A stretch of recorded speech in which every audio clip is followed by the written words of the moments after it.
Hi, I'm John Stevenson, and we're going to be looking at Psalm 119, and this is going to be part one because it's a very long psalm, and I'm going to split it into at least two parts. First of all, let's talk about the psalm itself. It is the longest chapter in the Bible, and as such, it's the longest of the psalms. It's an acrostic psalm. Now, when I say that, what I mean is that the first 8 verses, and I'm showing here on the right the Hebrew. Remember, Hebrew goes from right to left. So I'm looking at the first word and the first letter in each of those verses. And notice that you see that now, even if you can't read the Hebrew, you can see that those letters look alike, the ones that I've marked there. Uh, and you count 8 of those. Those are the first 8 verses. And that's all the letter Aleph. That's the first letter of the Hebrew alphabet. And then notice the ninth letter, the ninth verse. It goes to bait, and then that happens 8 times, and then gimel, and it works you through the Hebrew alphabet in that way. Oftentimes your Bible will have a big, funny-looking Hebrew letter. Again, if you can't read Hebrew, then just take my word for it. Those are Hebrew letters, and it's letting you know that each of those verses, all 8 of those verses after that Hebrew letter, are going to start. The first word will start with the letter that is represented there, Aleph, Bet, Gimel, Daleth, and working you through the entire Hebrew alphabet. Now, that's not the only time we have an acrostic psalm. We have Psalms 9 and 10, which are sort of a match set, Psalm 25, 34, 37. Recently, we looked at, because we've been going in order, Psalm 111 and 112. Again, we're a match set. But this is the first time we have a whole 8 verses, and then we're going to see it again in Psalm 145. But this is the first time and only time we have 8 verses in a set like this. We will have something like that again when we get to Proverbs chapter 31. Again, that's only going to be one letter of the alphabet for each verse, and it's going to walk us through Proverbs 31, 10 through 31, the description of what I call the valiant woman, and that's an acrostic. And then also in the book of Lamentations, chapters 1 through 4. Now there's 5 chapters, and the 5th chapter doesn't do this, but chapters 1 through 4 in Lamentations, and especially in chapter 3, where it's not just every verse, but it's 3 verses. And that reminds me, so there's 66 verses in Lamentations chapter 3. Um, and those, yeah, 66, because there's 22 letters in the Hebrew alphabet. And so you have 3 verses that have Aleph, and then 3 verses that have Beit, and so on. So yes, we see this same sort of thing other places, and yet nothing quite as grand, nothing quite as large as here in Psalm 119. Now, these acrostics served both as memory devices. If you're trying to memorize, it's much easier to do it when when it goes in alphabetical order. You know when you've dropped something. And I think it's also serves as stylistic poetry, because Hebrew poetry doesn't usually rhyme. And this isn't really rhyming, but there is this acrostic element, and I think it's part of the style.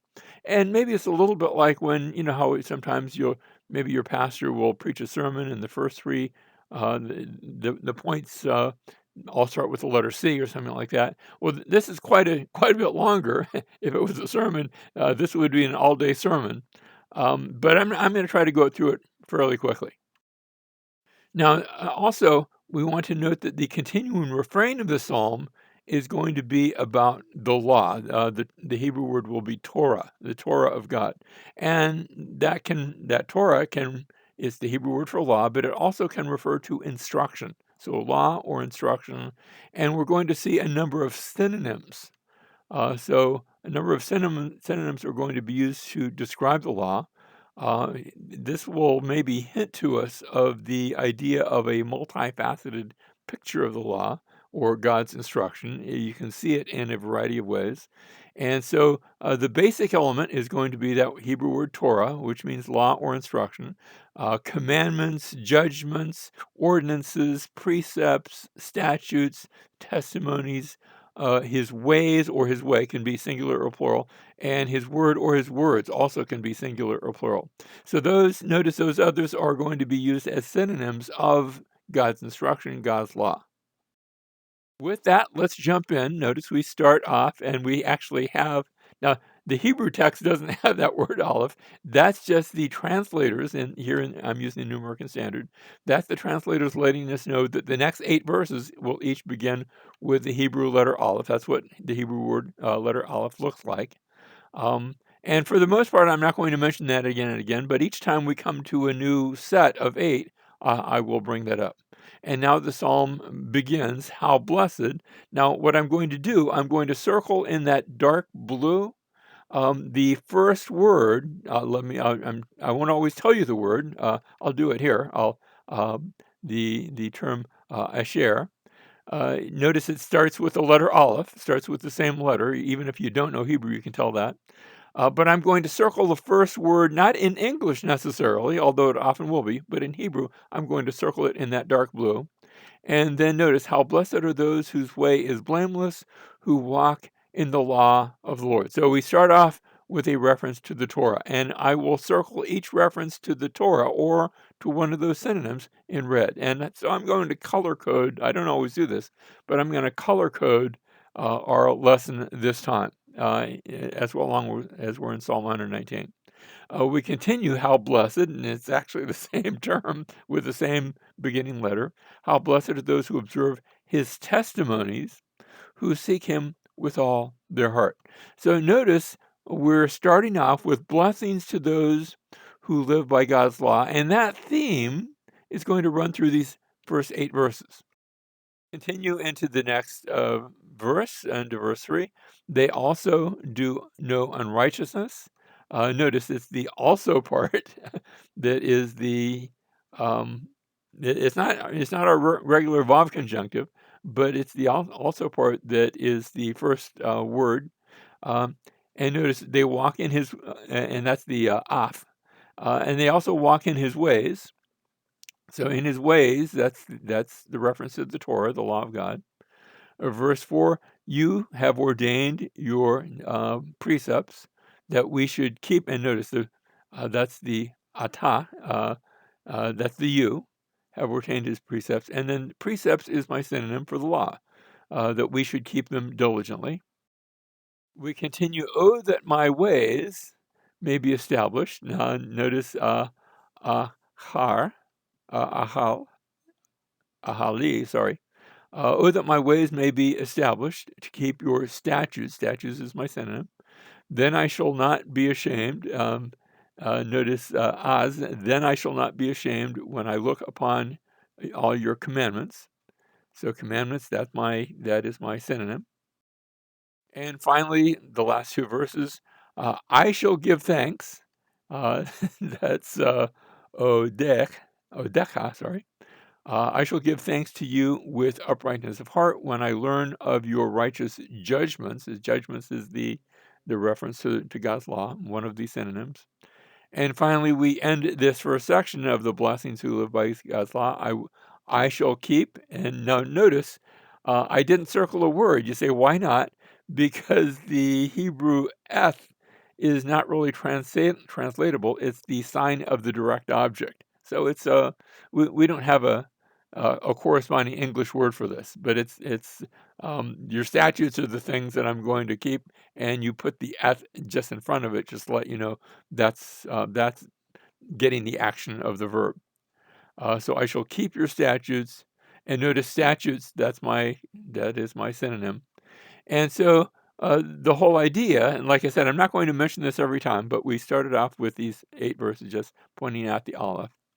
And blessings to those who live by God's law, if you keep, and of course it ends with a prayer almost. I shall keep your statutes. Do not forsake me utterly. And we're going to see quite a few prayers in these psalms. So notice we had references to the law of the Torah, the testimonies, the ways, the precepts, the statutes, the commandments, the judgments, and the statutes. A little bit of repetition, and we'll see that kind of repetition. We're going to expand that a little bit because I gave you about 9 synonyms that are used. Not all of them are used in every section. And sometimes there are some that are repeated. There's no, I'm going to say there's not really a super rhyme or reason, not a design but Torah, law, is going to be used the most. But the others will all be used a lot as well. So notice we start with the bait. Here's what a bait looks like. And we start off, how can a young man keep his way pure? And the answer is by keeping it according to your word. So right off the bat, in that verse, we're asking the question of a young man. That's a great question to be asking. And by keeping it according to the word of the Lord, by the law of the Lord, but we're using that synonym word. And so notice this emphasis in this next section, these next 8 verses, of starting young. That's how we start off. How can a young man keep his way pure? By following the Lord. And then verse 10, with all my heart, or I almost want to say in all my heart. That's the Hebrew preposition that actually is the letter bait that's affixed to the word. With or in all my heart I have sought you. Do not let me wander from your commandments. Verse 11, your word I have treasured in my heart. And this time we're starting not with the opening word, but notice it's the in. That's that preposition again. So probably the Hebrew is saying it. Remember, word order in Hebrew isn't what it is in English. And so you can go, in my heart, I've treasured your word, which would be good Hebrew, but maybe not great English. And so what they've done is they've evened it out.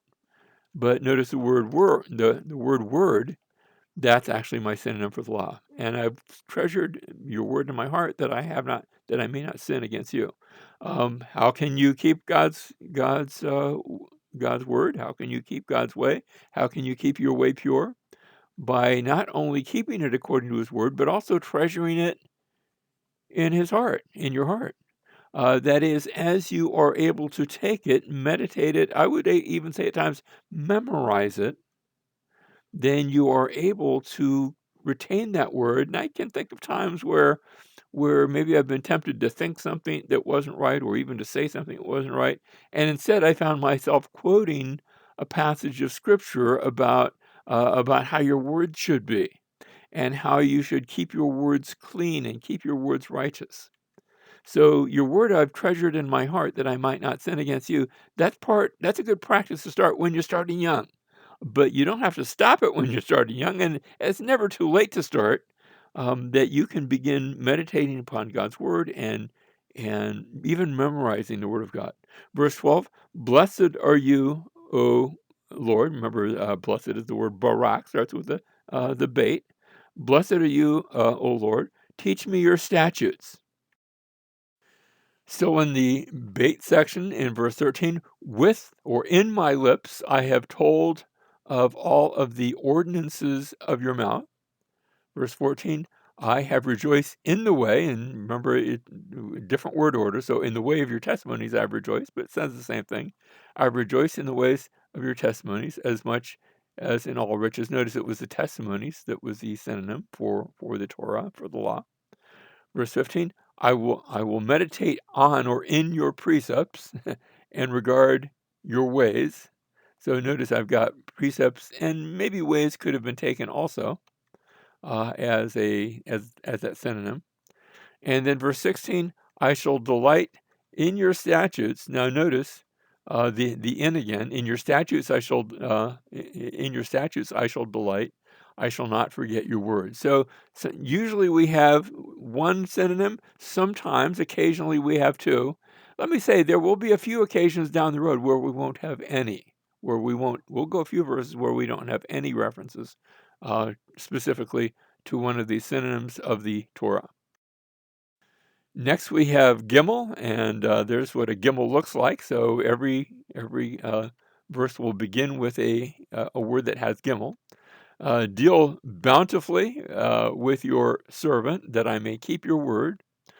Open my eyes, and so notice at the outset, this is going to be the faith journey. Let me tell you of what's coming in the face of opposition. We haven't seen it yet, but it's going to come in just a bit. Verse 18, open my eyes that I may behold wonderful things from your law. Verse 19, I am a stranger, Think of that term, and I don't remember if it's used here. Goyim is one of the words, but this is a different word for a stranger in the earth. I'm a stranger in the earth. Do not hide your commandments from me. Verse 20, my soul is crushed with longing after your ordinances at all times. We continue, you rebuke the arrogant, the cursed who wander from your commandments. And we're beginning to see the opposition there, and here in verse 22 especially. Take away reproach and contempt from me, for I observe your testimonies. Verse 23, even though princes sit and talk against me, see some more of that opposition, your servant meditates on your statutes. Your testimonies are also are my delight. And notice it's the term testimonies. It is the synonym for Torah. They are my delight. They are my counselors. We come next to Daleth. We're making pretty good progress. We've already gotten to our fourth letter of the Hebrew alphabet. My soul cleaves to the dust. And again, if we were trying to keep the word order of the Hebrew, we'd say, cleaves my soul to the dust. But that's not good English. And so we've evened out our translation. Revive me according to your word. I have told, and notice what we're going to have here is refreshment for the journey. Verse 26, I have told of my ways, and you have answered me. Teach me your statutes. Verse 27, make me understand the way. The darak is the Hebrew word for the way. So the way of your precepts make me to understand. And notice precepts that's my synonym. So I will meditate on your wonders. My soul weeps because of grief. Strengthen me according to your word. Asking again for that refreshment as I do that journey through life. Verse 29, remove the false derek, same word that we heard earlier, this false way from me. So the false way, remove from the way of falseness, I guess we could say, remove from me. And graciously grant me your Torah, your law. And then finally, last three verses, I have chosen the faithful way. Again, that darak is the Hebrew word for way. I have placed your ordinances before me. I cling to your testimonies. O Lord, do not put me to shame. And finally, I shall run the way. We've seen that word used a lot, darak. The way I shall run, the way of your commandments I shall run is the idea here. And notice commandments. For you will enlarge my heart. We come now to hey. Now, let me just say, hey is when you affix it to a word, it is serves as the definite article, the word the. But we're not going to use it quite that way every single time. So notice we start off, teach me, O Lord, the way of your statutes, and I shall observe it to the end. So we're going to have this theme of being taught by God. Verse 34, give me, and our translation didn't use the word the, so I inserted it because that's the hey there. So the understanding give me is the way, the word order for the Hebrew, that I may observe your law and keep it with all my heart. Verse 35, make me walk in the path of your commandments. And that's the first letter of the Hebrew text, but we're changing the word order. And notice it's commandments that I want to walk in that way of that. For I delight in that way, in the commandments. Verse 36, incline my heart to your testimonies. And notice testimonies is my reference to the law, and not to dishonest gain. The word dishonest is added by the translators, but that's the idea of the gain. It's not that getting increase, that getting gain is bad, but the idea here is when it's dishonest gain, that's not good. That's against God's Torah, his way, his law. Verse 37, turn away my eyes from looking at vanity and revive me in your ways. I think your ways there, that's the reference to God's law. Verse 38, establish your word to, and notice it's your word to your servant that is to be established, as that which produces reverence for you. And finally, verse 39, turn away. Notice we've had that term used a few times. Turn away my reproach, which I dread, for your ordinances are good. So let your ordinances, your ways, your word, your law be teaching me all along the way. And finally, I'm sorry, verse 40, we had one more. Behold, I long for your precepts. Revive me through your righteousness. So finally, taught of God. This brings me to the Vav. When you prefix the letter Vav to a word, it serves as our conjunction, the word and, or the word but. They get a lot of mileage out of the Vav. So when you see either the word and or but, it's usually, not always, but the most common use is the Vav, and that just means and or but. So notice, in this case, it's also, may your loving kindness and or also come to me, O Lord, your salvation according to your word.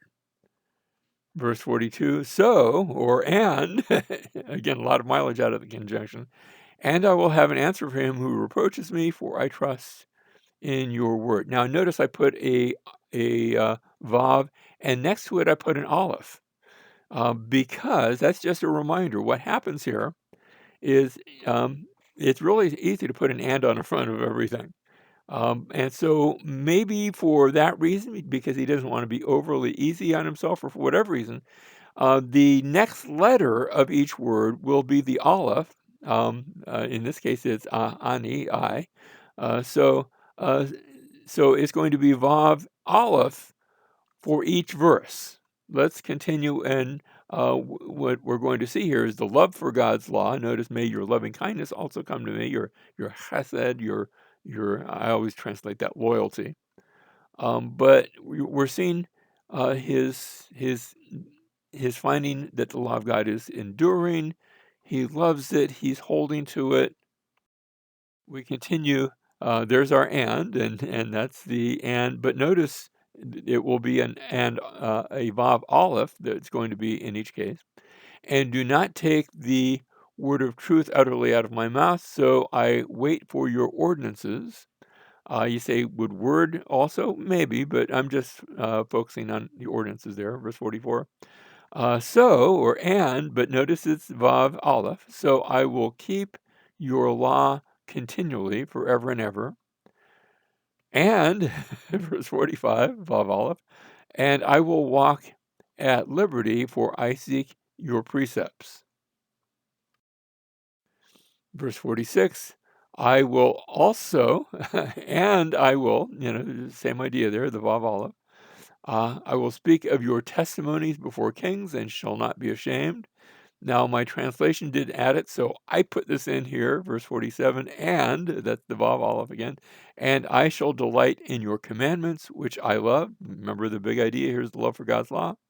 Verse 48, and I shall, and notice the and there again, and I shall lift up my hands to your commandments, which I love. And you didn't have to do it because this isn't a separate verse, but he does it anyway. And I will meditate on your statutes. So that has taken us through the Vav section. Next, we have the letter Zayin, which is going to carry us through, starting with verse 49. Let me just say, I can remember the word there because Zaker is to remember. In fact, I've got a friend by the name of Zach in our church, and I can remember his name just because of that reason. So remember the word to your servant. And notice it's the word that is the reference to God's law. Remember the word to your servant in which you have made me hope. Now, we're going to talk about remembering, maybe because it's so easy to have a word that starts with the Zayin, that means to remember, but also being remembered. And so, verse 50, this is my comfort in my affliction, that your word has revived me. Verse 51, the arrogant utterly deride me, yet I do not turn aside from your law. I have remembered your ordinances from of old, O Lord. And notice the ordinances of that's what's been remembered, and comfort myself. Verse 53, burning indignation has seized me because of the wicked who forsake your law. Verse 54, your statutes, we started off now, at least in our English text, with the word statutes. But notice my songs is actually going to start with the letter Zan. Um, so we would, if we're trying to keep the Hebrew order, we'd say, my songs um, are are what your statutes are in the house of my pilgrimage. Verse 55, O Lord, I remember, that's our familiar friend, your name in the night, and keep your law. This has become mine, that I observe your precepts. So a remembrance of the law from beginning really to end in this psalm. We come next to Het. Have a little bit of guttural maybe there, Het, as I pronounce it. Um, the Lord is my portion, or again, if I was trying to put this in the same word order as the Hebrew, I'd say my portion is what the Lord is. I have promised to keep your words. And so notice we're going to see portions and promises in this 8-verse section. Verse 58, I sought your favor with all my heart. Be gracious to me according to your word. I considered my ways and turned my feet to your testimonies. I hastened and did not delay to keep your commandments. The cords of the wicked have encircled me, but I have not forgotten your law. At midnight I shall rise to give thanks to you because of your righteous ordinances. I am a companion of all those who fear you and those who keep your precepts.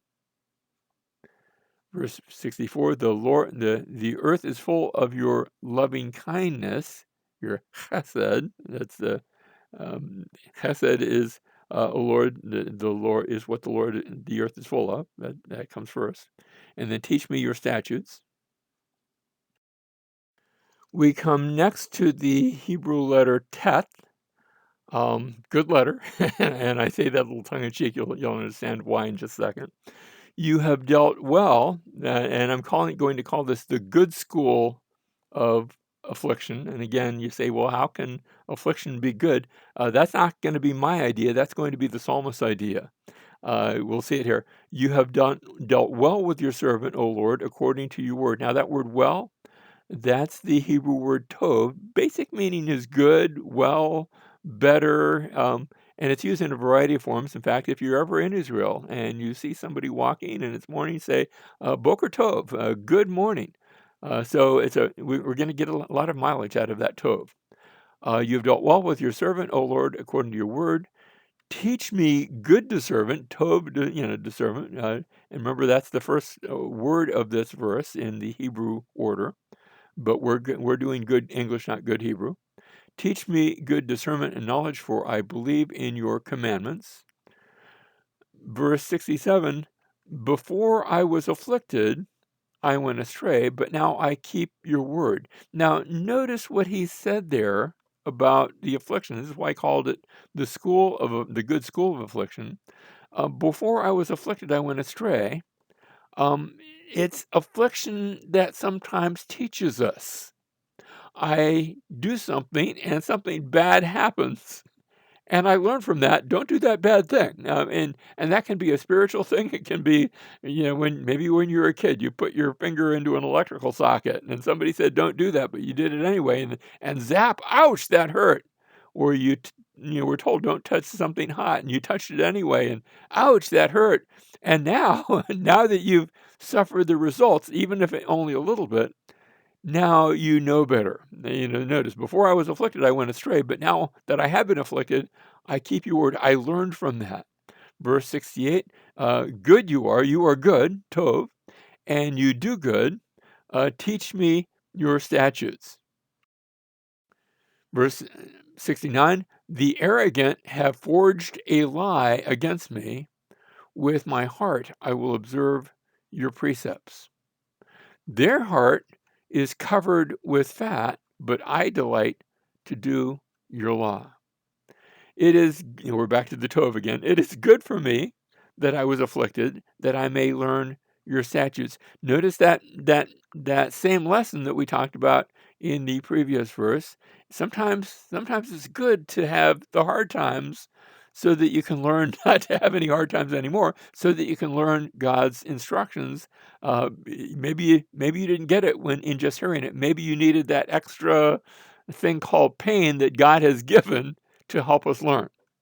And then finally, verse 72, the law of your mouth is, and notice the law comes first in our English, but actually the Hebrew starts off with the word tov, better. Better to me is the law of your mouth than thousands of gold and silver pieces. Let me just say, God's word is valuable. It's a valuable way sometimes to avoid affliction, to avoid pain. Our next letter is Yod, a very short little letter. It looks almost like a comma. Um, your hands made me, and what we're going to see here is the presenting of a faithful witness. Your hands made me and fashioned me. Give me understanding that I may learn your commandments. May those who fear you, who yara is it's the basic word for fear. Sometimes we translate it respect, but it's really the basic Hebrew word for fear. May those who fear you see me and be glad, because I wait for your word. I know, O Lord, that your judgments are righteous. Notice it's judgments. That's my synonym for Torah, and that in faithfulness you have afflicted me. Sort of a callback to that previous lesson from the previous section. Verse 76, oh, may your loving kindness comfort me according to your word to your servant. May your compassion come to me that I may live, for your law is my delight. May the arrogant be ashamed, for they subvert me with a lie, but I shall meditate on your precepts. May those who fear you turn to me, even those who know your testimonies. Verse 80, may my heart be blameless in your statutes, so that and notice it's the statutes that's a reference to the law, so that I will not be ashamed. Our final, and we're going to take a break after this. I'm breaking this into two parts, but Kaf, there's what it looks like. My soul languishes, and we're going to see God's deliverance here. But it won't be there yet. You notice he's languishing for that deliverance. He's languishing for salvation. So my soul languishes for your salvation. I wait for your word, for your Torah, for your word to come. Verse 52, my eyes fail with longing for your word, while I say, when will you comfort me? Are we there yet? When will this affliction be over? When will this languishing time be at an end? Verse 83, though I have become like a wineskin in the smoke. What is a wineskin in the smoke? Well, the wine's starting to get affected. Are we going to hurry up and see the deliverance, or will what's in me be ruined? Because I do not forget your statutes. Verse 84, how many are the days of your servant? When will you execute judgment? And it's judgment that's my synonym, on those who persecute me. Verse 85, the arrogant have dug pits for me, men who were not in accord with your law. All your commandments are faithful. They have persecuted me with a lie. Help me. So notice he's waiting for that help to come, but it's not there yet. And sometimes it's in the waiting that comes the lesson. I can remember a period right after I had graduated from my undergrad. This is back in 1977. Oh, seems like eternity. And I went through a little bit, didn't last real long, but a bit of a dry period, a bit of a waiting period. I've had one was waiting where it was spiritually dry. Another was waiting. This is a few years later, where I went through a period where I wasn't teaching, and that's rare for me because I've been teaching the Bible since the 1970s. But I went through this interim for about it was about 2 years, and it wasn't because I didn't want to. It was just that circumstances and things had dried up.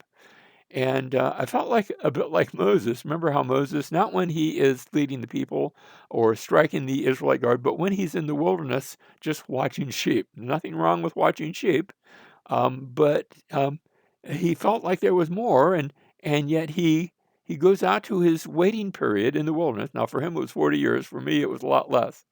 Um, and let me just say, sometimes you can actually find yourself in the wilderness and it starts to be, okay, this is where I'm at from now on. This is all there's going to be. It's not. You're still waiting. But there's a lesson, there's lessons to be learned in the waiting, lessons to be learned in the wilderness. So notice all your commandments are faithful. They have persecuted me with a lie. Help me. They almost destroyed me on earth. But as for me, I did not forsake your precepts. And so the request now comes, revive me according to your loving kindness. That according to, that's actually the kaf used as a prefix. According to your loving kindness, so that I may keep the testimony of your mouth. So if you find yourself in the wilderness, don't despair. Don't think you're forsaken, but hold on to his precept. Don't let go because the waiting time will eventually come to an end. And we're going to take a break and come back to the rest of Psalm 119 next time.